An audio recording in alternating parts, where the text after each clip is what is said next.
Hello, hello, hello, what's going on? Wandering as Guardian here.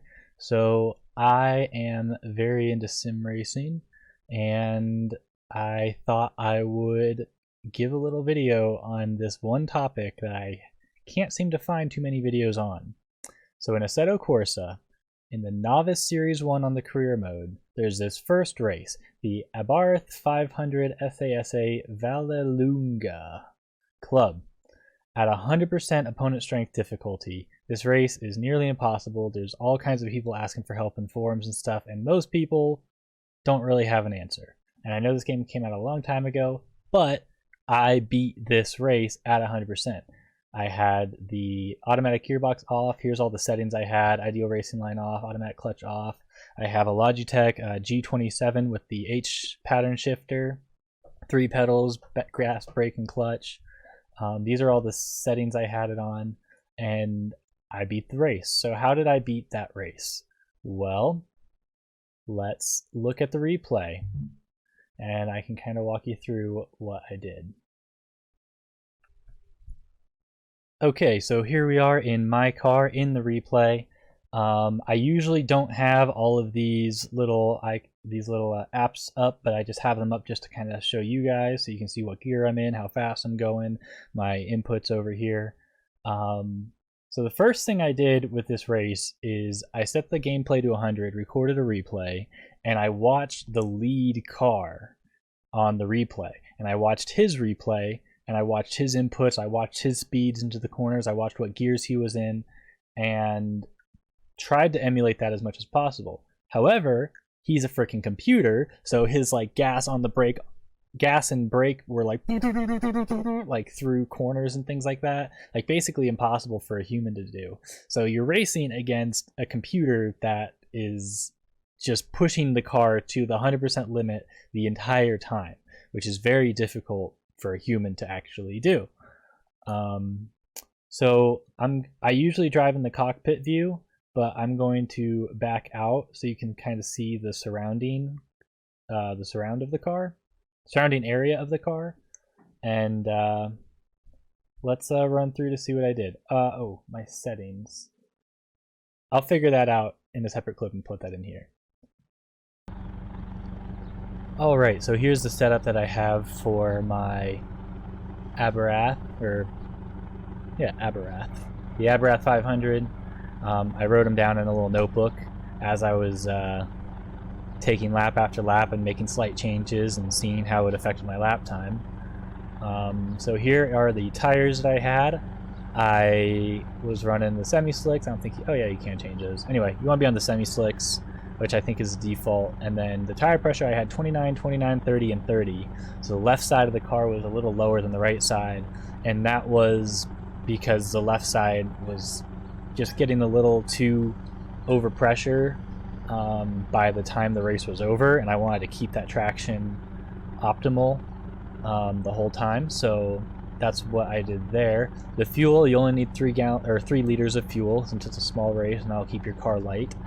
Traction control, ABS off, and then this is where the alignment comes into play. So the camber, I just threw out the camber as max as it could go for the top, or for the front wheels and the rear wheels. So that's where, if you're looking at the car, I'm sure you might know, but if you're looking at the car, the tires with the negative camber, they should be pointed out like this, and then a positive camber would be like this. So a neutral camber is straight up and down, and then the negative camber is like that. And the reason you want the negative camber is for going through the turns, your car is leaning. Well, look, now this tire is actually flat on the ground, giving you more traction through the turns.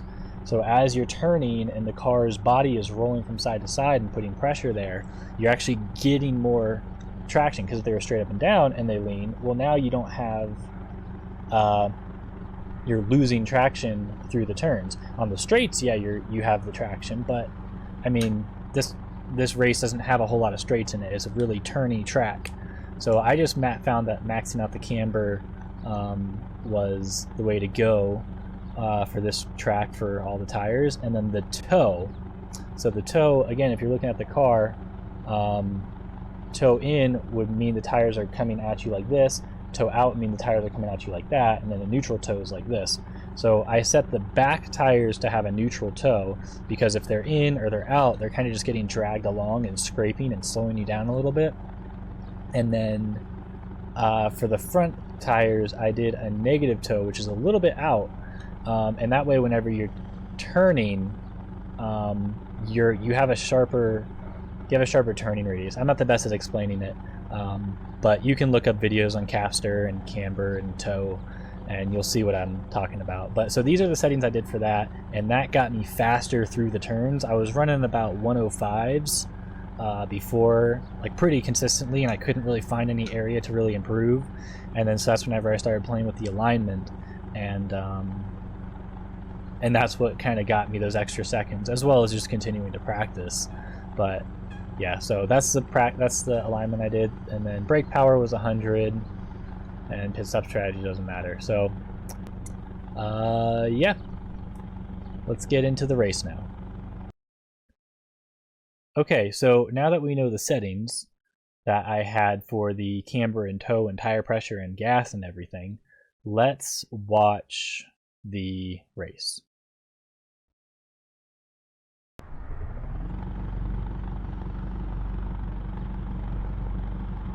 So one thing I did was counting the seconds of the lights before they drop.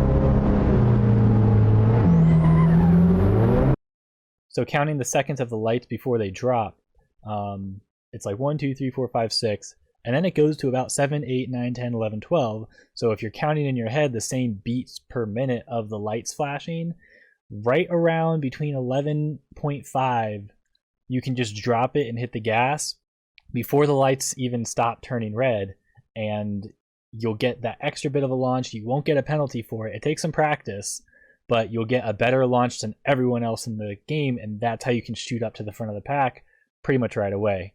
So you can't really see the lights from this point of view.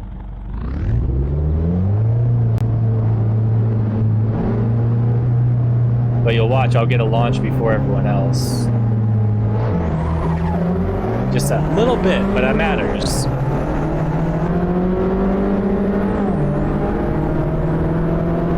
So here I'm going up on the inside.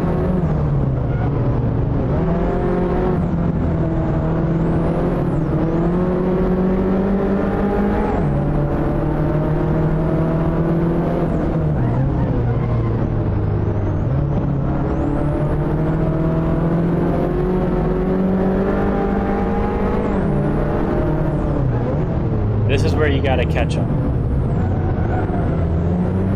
It's very important you get that corner down, like practice it over and over.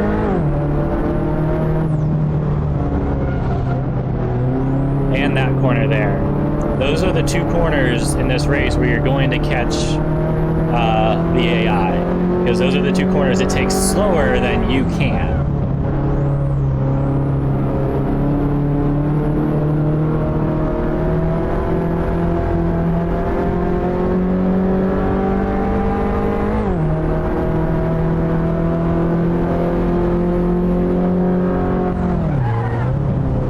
Braking right at that line, that painted line. Take this corner as the inside as possible, just to keep up. If you take it outside, you'll get ahead of you. And again here, late on the braking, take it as inside as you can.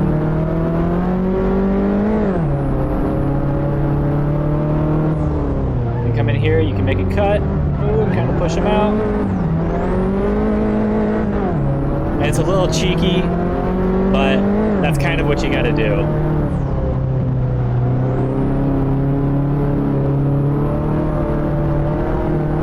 And these corners, at first you want to take them flat out, but you'll learn that you take them faster if you let off the gas and give yourself more traction through there. And that was it. I'm on the second lap and I already passed the guy, but if you watch my lap times now, I should be in the 102s, 101s. Yeah, so take this course, go into the practice mode, and practice this course over and over and over again until you can hit 102s consistently, because the leader is going to be hitting 102s and 101. So if you're still in the 105s, 106s, 107s, like, you got to just get better at the track before you can stay ahead once you get ahead. I mean, I guess you could defend, but you don't just want to defend, you want to also have the fastest lap of the course, in my opinion.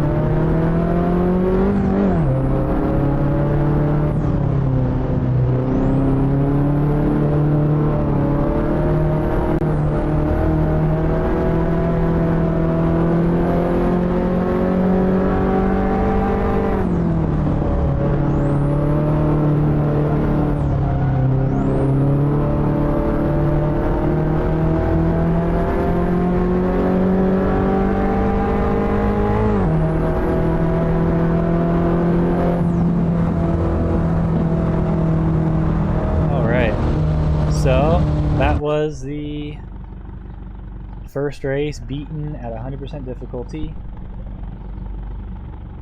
If we look up here, yeah, I had the best lap at 102.787, as well as coming in first place. So that's a all-around win in my book.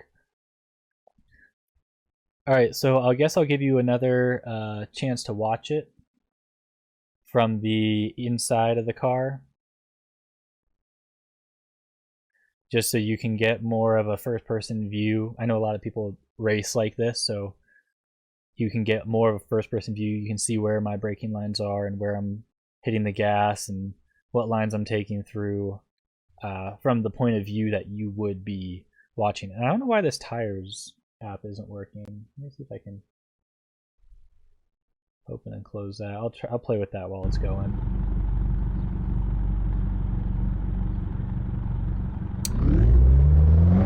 Oh well. Your tires stay cold the whole race, basically, so don't worry about that.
It's funny, I even like had that little incident with the guy in first place, like knocking him out of the way, and I still got a 102. I just realized that. So that lap could have probably been a 101 if I didn't, if he wasn't in my way. Or at least a low 102, that was kind of a high 102.